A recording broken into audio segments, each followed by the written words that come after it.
Hola a todos y a todas. Me llamo Pedro Serena, soy investigador científico del Instituto de Ciencia de Materiales de Madrid, uno de los centros pertenecientes al Consejo Superior de Investigaciones Científicas.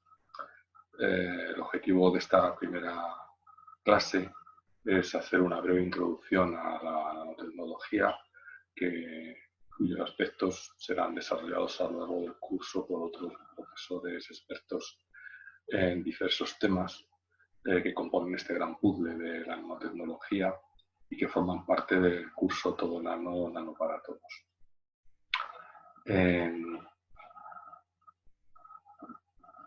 Un nanómetro es una cantidad, es un prefijo que va asociado a un valor de 10 a la menos 9, 0,8 ceros y 1, o la mil millonésima parte de cualquier cosa a la que luego siga el prefijo nano.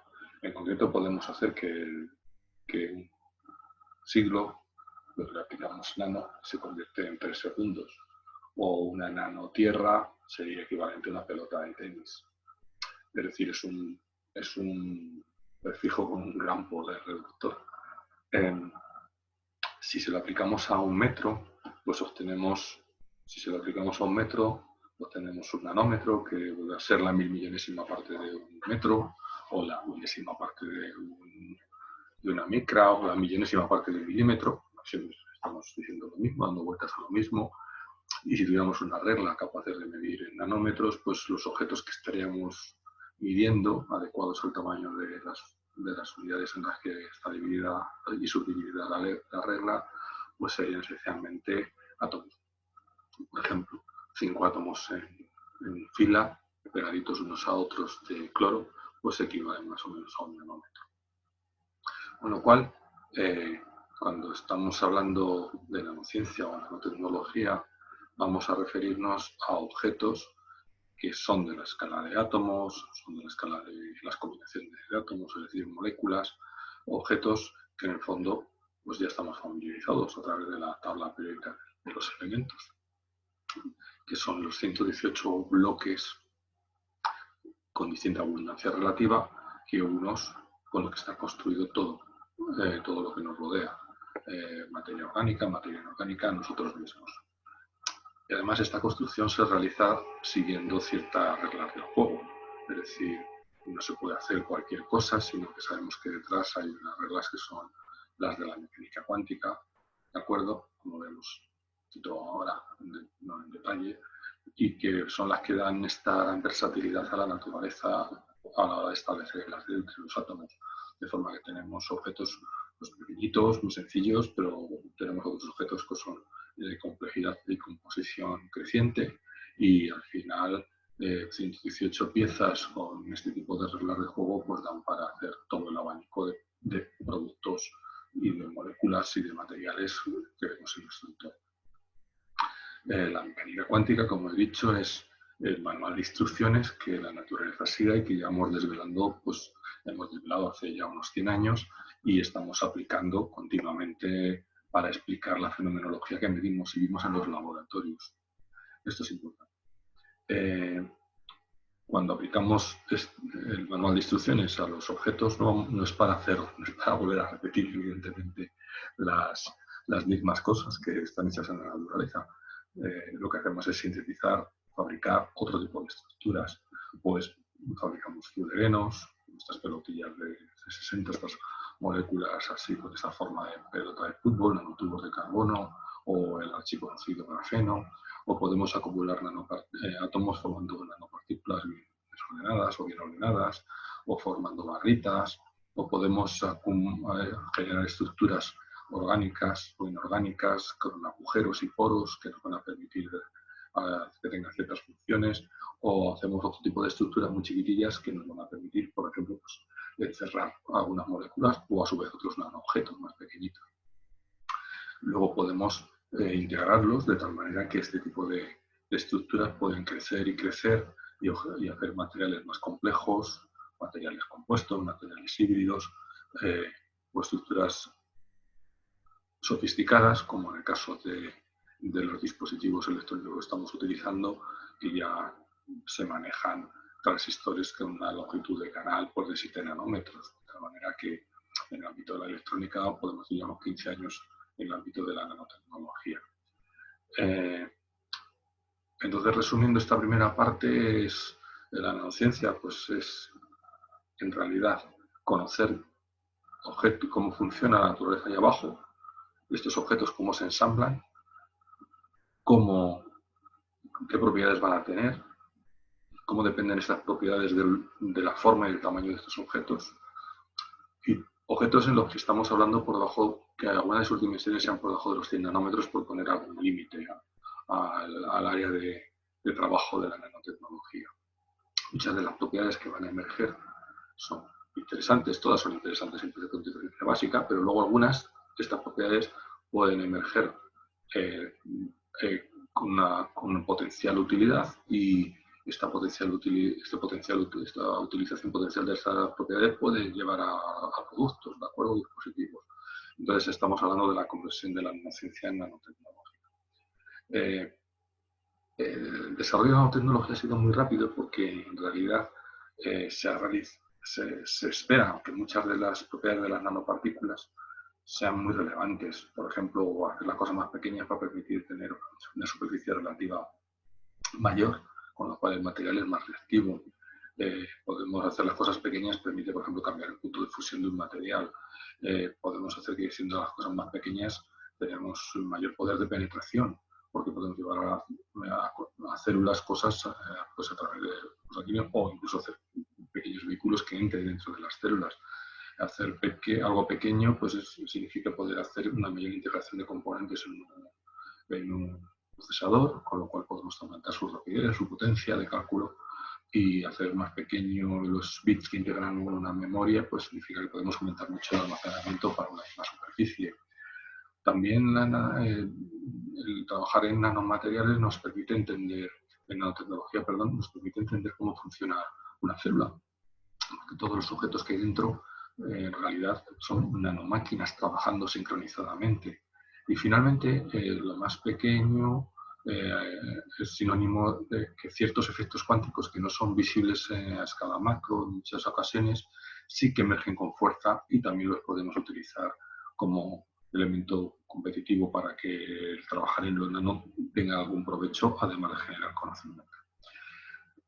Es importante ver que la naturaleza ya hace mucho tiempo que emplea nanomateriales, ¿de acuerdo? Las estrategias evolutivas de distintos animales han dado lugar a la utilización de distintos materiales como nanopartículas magnéticas, materiales composites a escala híbridos o nanocomposites, nanoestructuras que repelen el agua, nanoestructuras que se forman sobre una superficie para que reflejen ciertas coloraciones, o nanoestructuras que permiten la mayor adhesión de las extremidades de una mosca o de un gecko en una superficie. Esto es importante. Es una nanotecnología hecha a base de prueba y error a cámara lenta, una evolución, digamos, a base de expresión de ensayos y de eliminación de las especies, adaptación de especies, etc. El ser humano también lleva, en poco tiempo que lleva sobre la faz de la Tierra, ha hecho nanotecnología. Ha utilizado muchos nanomateriales, por casualidad, por azar, por serendipia, que se ha ido encontrando. Ha estado haciendo pruebas y errores sobre materiales de tipo cerámico, cosmético, decorativos, en vidrieras, en pinturas, incluso en material bélico como estas espadas de Damasco. Es decir, esto era una nanotecnología, bueno, pues por azar, en la que no teníamos una noción de átomo, molécula, ni de procesos y reacciones químicas.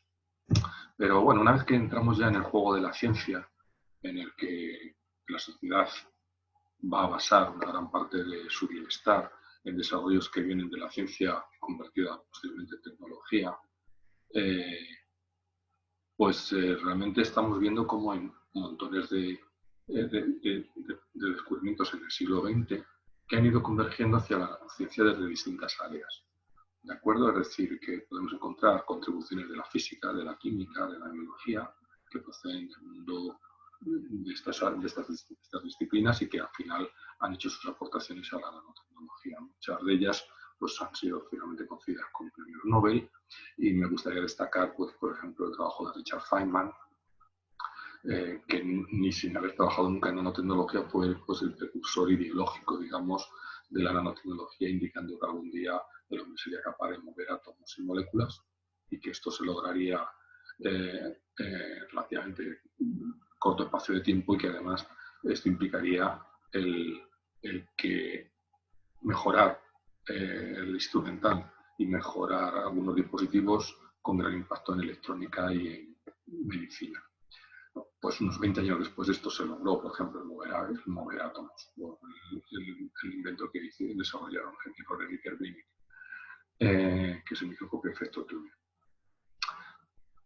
Por lo tanto, en los últimos 20 o 30 años, sobre la base de todos estos pioneros, se han desarrollado multitud de técnicas para observar, caracterizar, fabricar, sintetizar objetos en el nanomundo. ¿De acuerdo? Entonces hay una gran cantidad de herramientas que están a disposición de las investigadoras y los investigadores en los laboratorios, que son nuestro ecosistema. En el ámbito de la observación, pues, como he dicho hace poco, pues, tenemos herramientas que nos permiten ya ver átomos con gran resolución o estructuras con detalle atómico, ¿no? Incluso por debajo del átomo en algunos casos. Entonces, bueno, el mundo a escala macroscópica se nos ha hecho visible, a escala nanométrica, perdón, se nos ha hecho visible, y podemos acceder a él con relativa facilidad, con un montón de herramientas.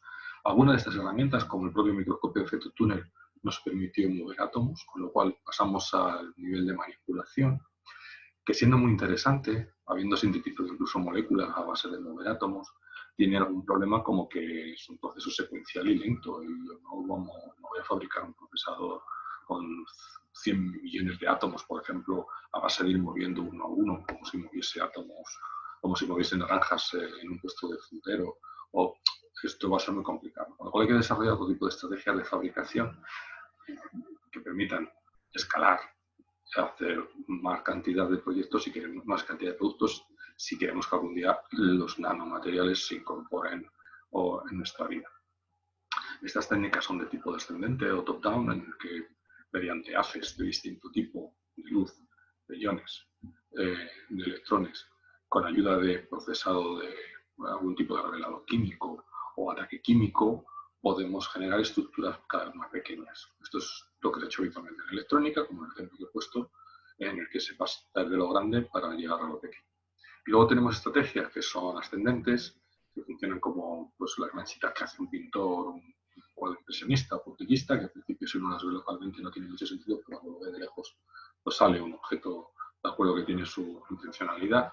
Y esta generación de abajo arriba, que imita mucho a la naturaleza, pues permite sintetizar, pues, todo tipo de nanopartículas con formas súper variadas, diversas composiciones aleatorias, en el que el interior de un material y el exterior de otro, de tamaños diversos.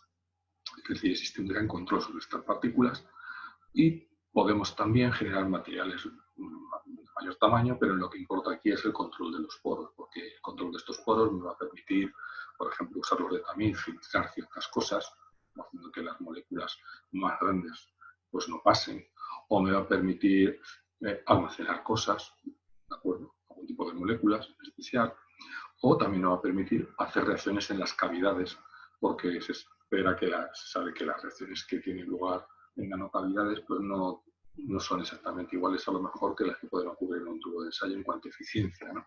O incluso a veces hasta en los propios procesos que van a seguir las reacciones.